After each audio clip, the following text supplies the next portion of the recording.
This video is brought to you by Andy Gone Nuts. 100% guaranteed fresh coconut water delivered straight to your door. Call 876-309-6128. That's 876-309-6128. Refreshing and affordable. For more information, follow them on Instagram at Andy Gone Nuts.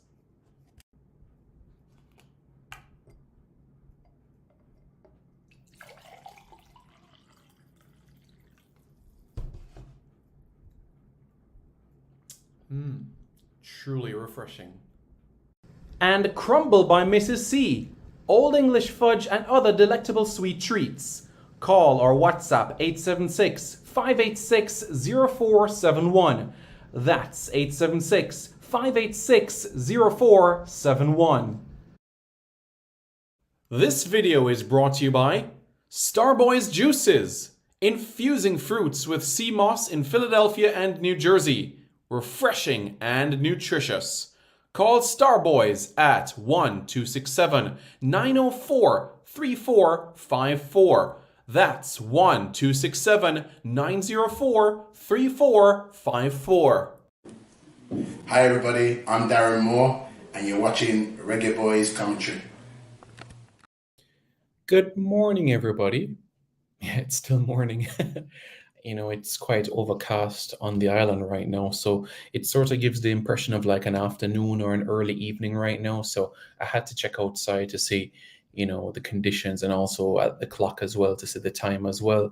It is still morning in Jamaica at this point in time, and it is quite overcast. And based on the forecast, it is scheduled to have more rain, you know what I'm saying? So that is something that we can expect in the grand scheme of things, So this is the situation from this sort of standpoint, So that's the situation. If you guys haven't already, I encourage you to hit the like button. And after you hit the like button, you hit the subscribe button as well. All right, guys? So now we can get right into the mat, okay? After you guys hit the like button, you let me know. And then after you do that, you hit the subscribe button. Okay, guys. So first thing first, we're very proud of Amari'i, and we're very proud that we're going to have another Jamaican in the Premier League. Saturday was a wonderful, glorious day to see Luton Town get promoted to the English Premier League. Absolutely fantastic when you bear in mind that 14 years ago, this team weren't even playing in the top 4 tiers of English football. They're playing non-league football. 2008, 2009, and here we are now, 14 years later. And guess what? They're in the Premier League. Promotion to League 2, promotion to League 1, promotion to the Championship, promotion to the Premier League. It's been fantastic, absolutely fantastic. And Luton Town deserve to be where they are. Good recruitment, good investment, good planning, and they have gotten all the tools together to be where they are at this point in time. So absolutely fantastic from Luton Town from this angle. I see the comments coming in, and I'm going to get to it quite shortly. So what is the challenge, or what is the situation that we need to bear in mind now with Luton Town? Well, I'm going to show you a picture to illustrate exactly the challenge that lies ahead for Luton Town specifically. See, this is Luton Town's stadium. They play at Kenilworth Road. Now, Kenilworth Road has been around since 1905. So quite a long time. A very long time. And Kenilworth Road has a capacity of 10,356. That's the capacity of Kenilworth Road. And if you see in that picture, the stadium is surrounded by residential areas. You see what I'm saying? You have houses to the left, to the right. So they are surrounded by residential areas. Do you guys know the one of the main entrances for the ground? Well, firstly, let me show you guys this. This is the stadium. This is Kenilworth Road. This is the stadium that they play their matches at. And you might say, Simon, what's the point of looking at the stadium? What is the challenge here? I'm going to show one more picture to illustrate the point that I'm trying to make. All right.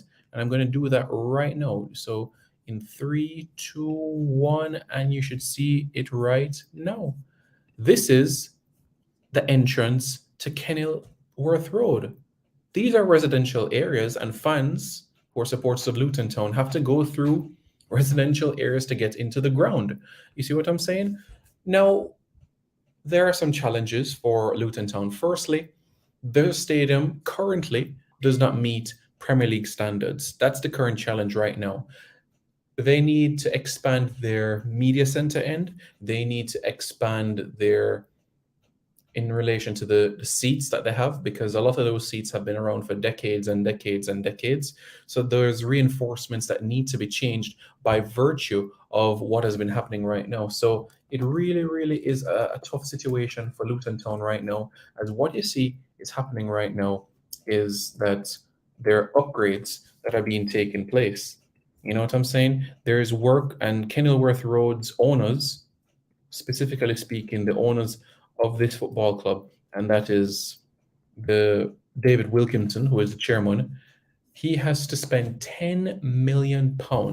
That's right, £10 million to upgrade Luton Town's Kenilworth Road by virtue of being promoted to the Premier League. Upgrades have started taking place since promotion, and it's something that is continuing to take place as it stands. It doesn't meet the Premier League's requirement for broadcast specifications, when TVs come to show games at Kenilworth Road, so it currently doesn't meet those standards. Luton's chief executive, Gary Sweets, confirmed that 10 million worth of work has started to bring the stadium up to the required standards before the Premier League starts in 12 weeks from now. So they have all of June, all of July, and essentially first 2-3 weeks of August to be able to get in a lot of work. Are they going to be able to finish all of this work? Well, that is left to be seen. That is still to be seen if this is something that can be accomplished. But the majority of the bobble stand has to be rebuilt to comply with the requirements on media facilities and camera positioning for matches. And Kenilworth's capacity is 10,356, like I mentioned earlier. It's above the Premier League's minimum requirement of 5,000, so it does that. But the stadium falls shy of the league's broadcasting and facility requirements, which is the major, major thing that has to make the adjustment. And with the stadium going into the Premier League, what it will mean that it will be the smallest ground in the Premier League, just behind Bournemouth's Vitality Stadium, Dean's Court, which has 11,379 in terms of capacity itself.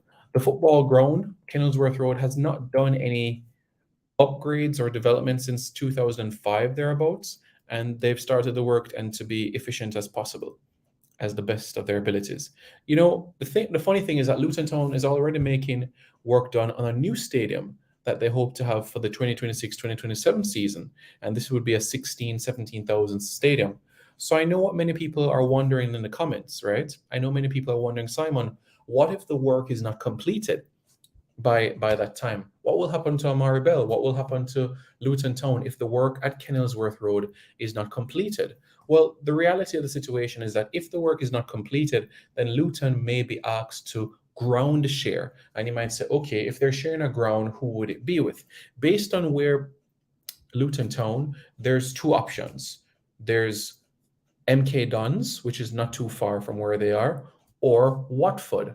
But the fans are totally against Watford because Luton Town and Watford are rivals, just like Arsenal and Tottenham are rivals, just like Manchester United, Man City, Liverpool, Everton, Sunderland, Newcastle, Celtic, Rangers, just like West Ham and Millwall. You know what I'm saying? Norwich City and Ipswich Town. These rivalries, Birmingham and Aston Villa. So you guys get the point that I'm trying to make here? So they're against ground sharing with Watford, completely against sharing the stadium with Watford. And in relation to MK Dons, they're not a rival, but it would be some 20 miles, 21 miles outside of where they are. So it would mean it would also a commute for fans as well to be able to get to Luton Town's games.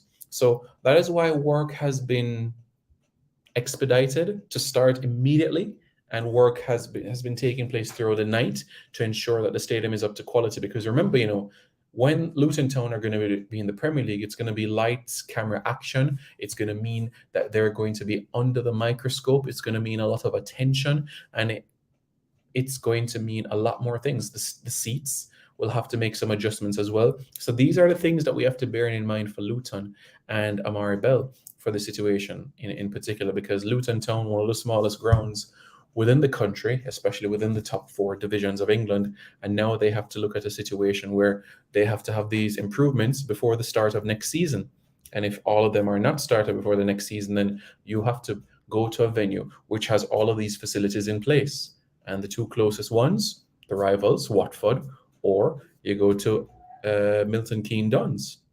So that is the situation there for Amari'i and Luton Town. There, the truth and more says, "Big up, Simon. Big up. How are you doing, man? Hope you're doing good, man. Hope you are doing well." No, Chatty, nothing like that at all.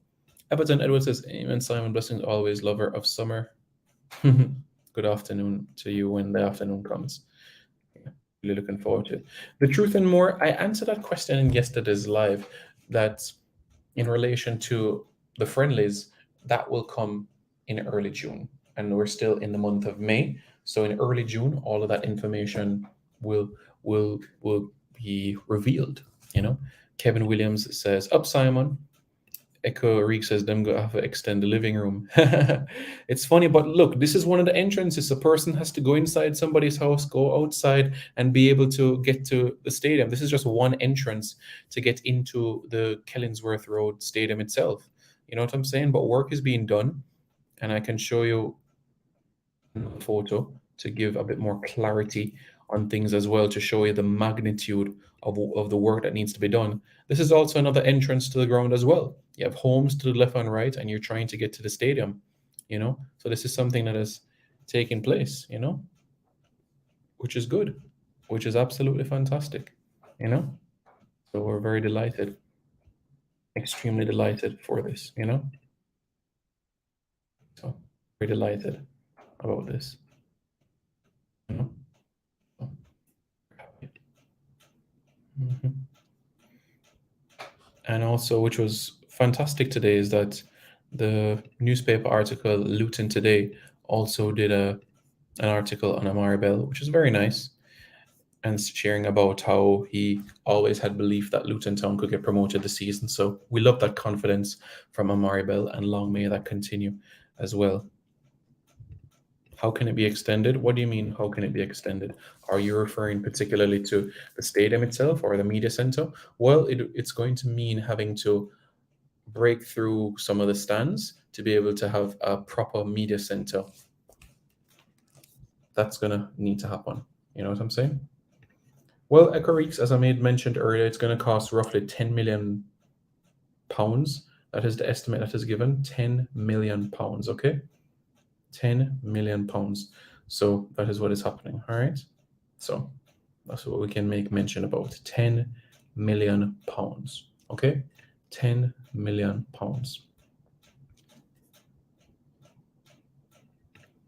You mean right now? Right now, homeowners are not relocating during this renovation. Homeowners are not relocating. So they hear the drills, they hear the ring. They're not relocating. So no. So during this relocation process, no, they won't have to relocate. It just means at midnight that they're not going to sleep well. So if they want to go to Bournemouth by the sea, if they want to go to Blackpool for the summer by the beach, then they have those options to do so. And just a little bit of information for you guys. The Jamaica Football Federation has confirmed that the Guyana national football team will be hosted for 10 days at the UEJF Captain Horswell Centre of Excellence.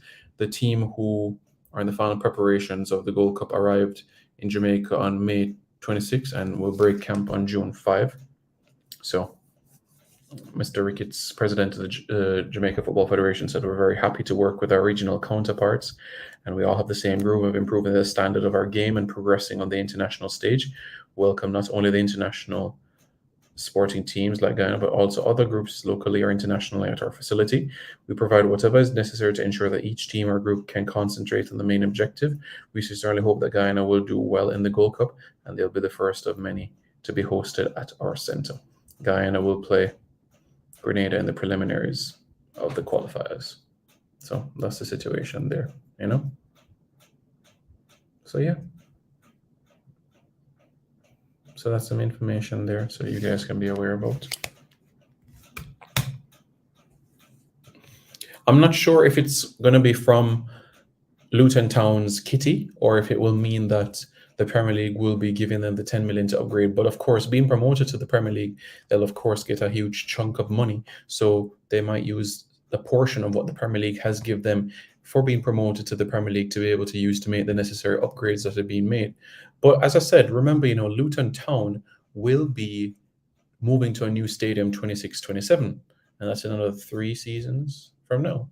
So they're going to make these upgrades, but in some senses, people might say it's a stopgap because the upgrades that are being made are just so that Luton Town can meet the Premier League standards of all of these aspects, especially from a television perspective. Because remember, Luton Town are going to be on TV now. They were on TV in the Championship and League One and League Two, but it's going to mean more cameras, more action, more people from all across the globe. You know what I'm saying? More nations, more television stations, more broadcast entities, more newspaper writers, more radio commentators. You know what I'm saying? So there's going to be an extension. Even Old Trafford, guys, Old Trafford, one of the most decorated football grounds within the world. Even Old Trafford is an old stadium that needs to be renewed. Remember, this stadium was built pre-World War II. So it's a very old stadium in its dimensions and the formation of it. So United has some decisions to make as well. If they're going to renovate Old Trafford, or do you move to another stadium itself? I know, not for nostalgia. Many people say move from Old Trafford. No, that's what a lot of people will say.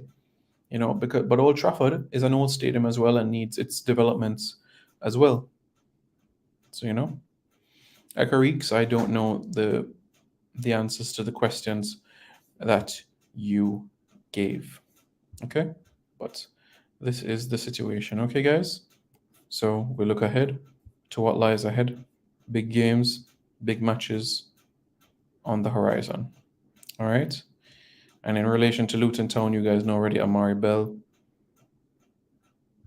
Very proud of him. Carlton Morris will be playing in the Premier League next season as well. And Reece Burke, formerly of West Ham United, is at Luton Town. Dion Pereira is also there as well. So very proud about him. James Shea, former Arsenal goalkeeper. Yeah. So that is the situation, guys. That's where we are. The best 10 Premier League stadium in my eyes. All right. Old Trafford, St. James's Park, the Etihad. It's so funny because I literally press a button at the Etihad and the seat just gets warm. So it's in the cold, there's seat warmers. So it's absolutely fantastic at the Etihad. Honestly, that is some high-tech technology. So I said the Etihad, I said Old Trafford, I said St. James's Park, the Emirates. That's 4, right? Anfield, Stadium of Light, that's Sunderland. That's 6. Tottenham Stadium. I haven't been there, but Tottenham Stadium, that's 7.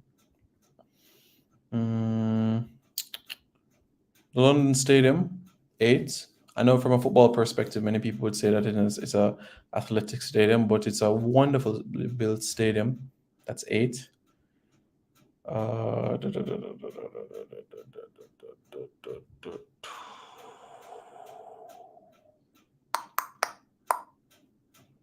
No, not Ellen Road,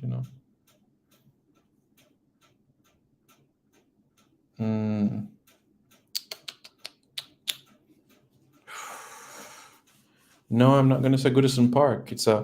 I like the nostalgia of it, but I wouldn't say it's one of the best stadiums. It's actually a stadium that has been around for so long. You know what I'm saying? Like too long. Quite a long time. It might be small, but Bournemouth, Sabines Court, and the King Power Stadium. So that's 10. Villa Park is a good stadium. It is a good stadium and has been around for some time and has brought a lot of wonderful memories for the fans of Aston Villa. But if you ask me right now, my top 3 stadiums within the United Kingdom, I would say to you St. James's Park, Celtic Park, Old Trafford. Celtic Park is the only stadium in the entire world where I've been to, and the ground beneath me shakes. Whether Celtic have scored or whether Celtic has gotten a corner kick or won a free kick, the ground beneath me shakes. It's an atmosphere that I've never experienced anywhere in the world. I've had amazing experiences at Old Trafford, amazing experiences. But I must tell you, at Celtic Park, it's a special place. And it's ironic that they call it paradise because it is a place of happiness. It is a place that brings people joy. It is a place that unites people together from all walks of life. And Celtic Park is a venue that brings people together. Celtic Park is a wonderful place. And I have to give a lot of credit for the work that has been done at Celtic because they've endured some difficult times as a club, especially post the Jockstein era. But I think Celtic are one of those teams that, like everybody talks about the European Super League, and people talk about you put Celtic and Rangers in the Premier League. If you put Celtic and Rangers in the Premier League, then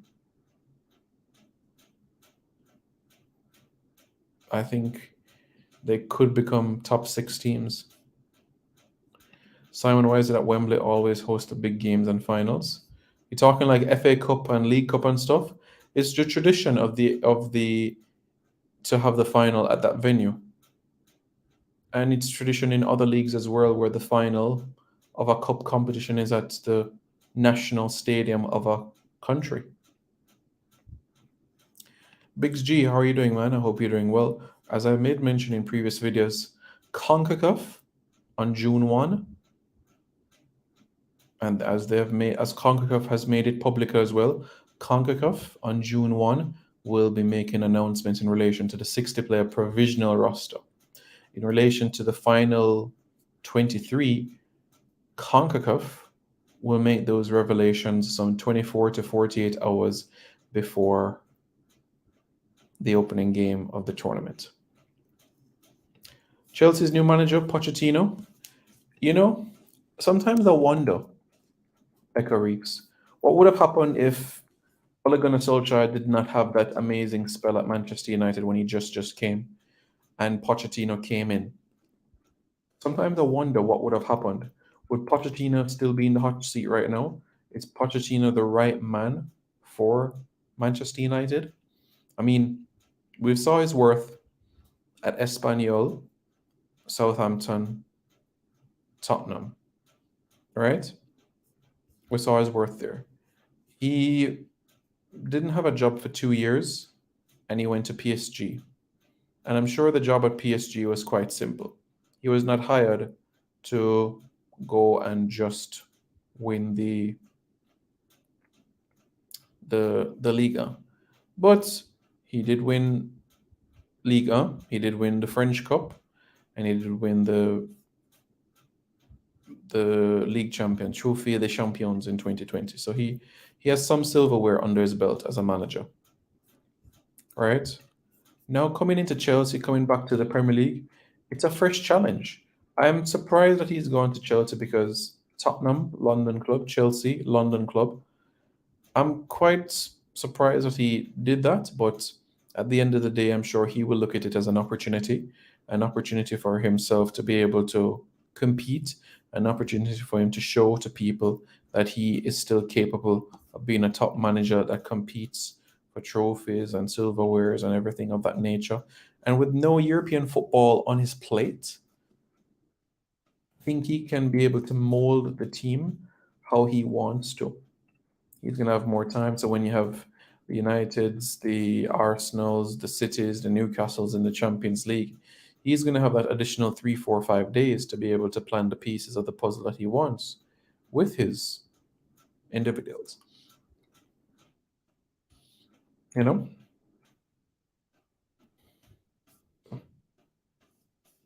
That's how I feel there.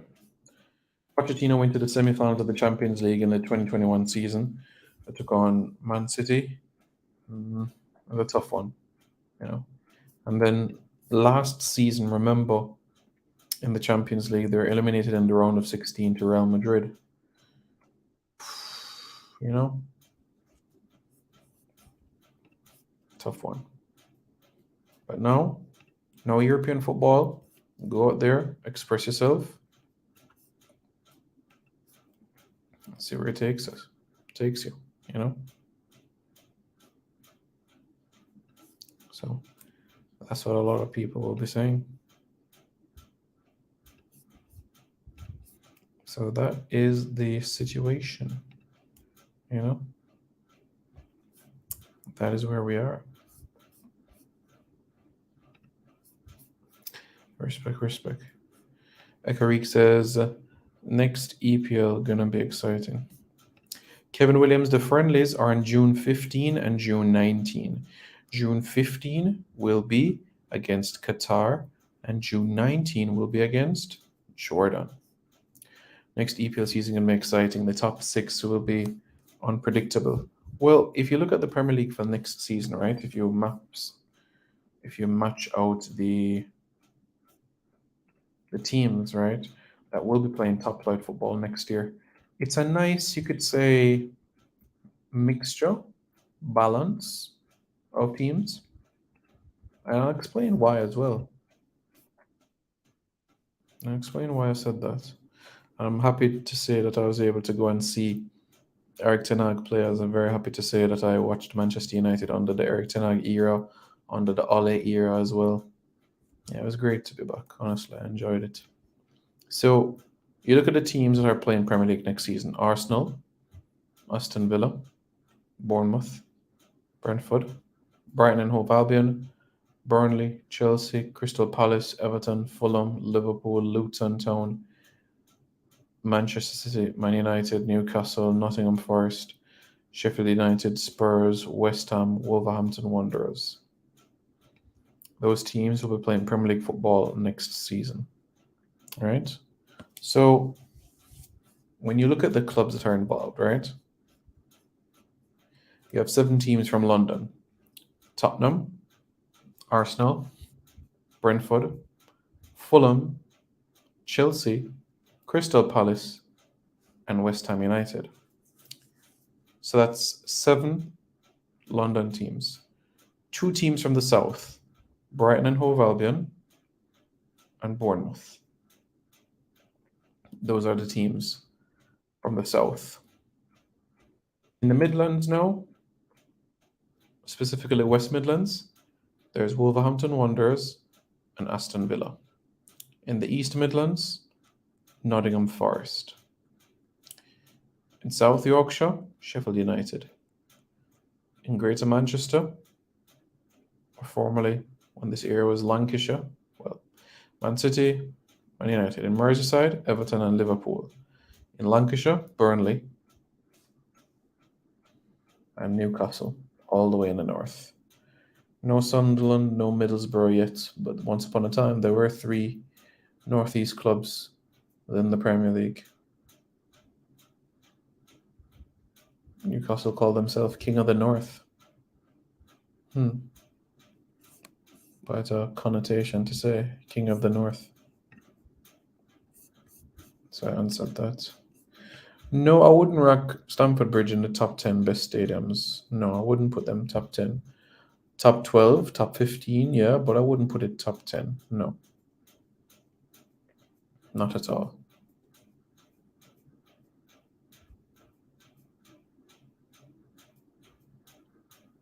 So yeah. Hopefully that answers your question. But no. Wouldn't have Old Trafford in that bridge vein.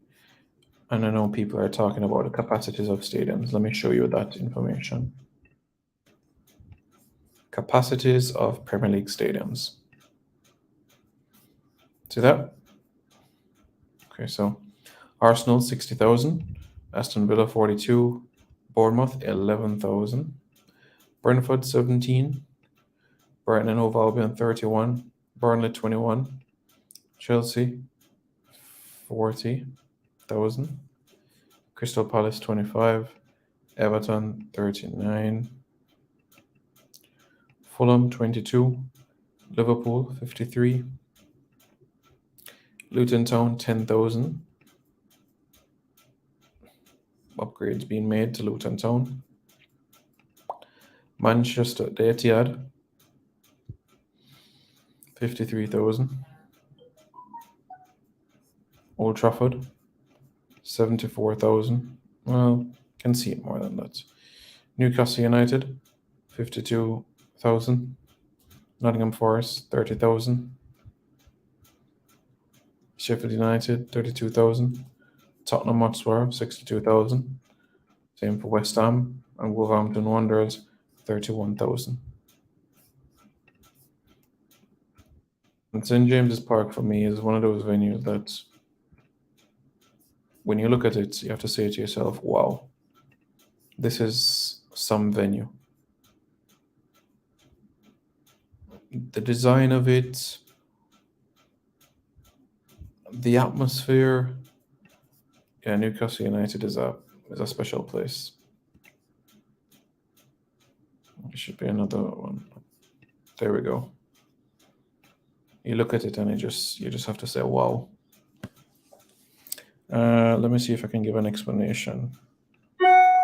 Okay, so at certain times of the year, guys, in England, as you know, they don't have sunshine. So what they do, they get these artificial lights and they point them on the grass, and this is basically giving sunshine light to the grass, if you understand what I mean.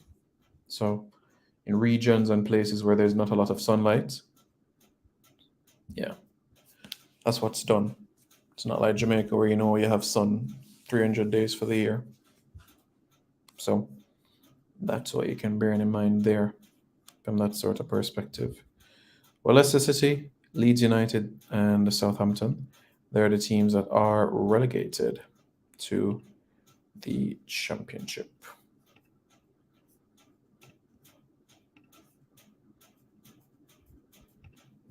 So that is the situation.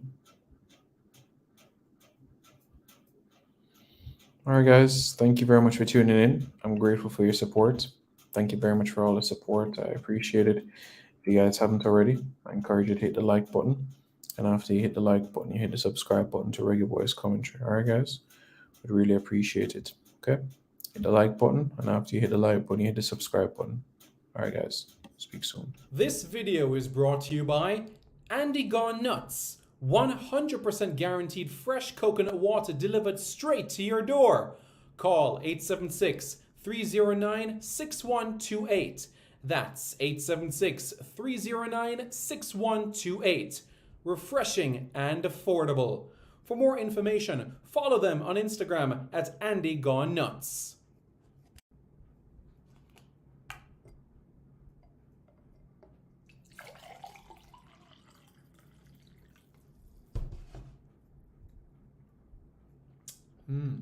Truly refreshing. And Crumble by Mrs. C. Old English fudge and other delectable sweet treats. Call or WhatsApp 876-586-0471. That's 876-586-0471.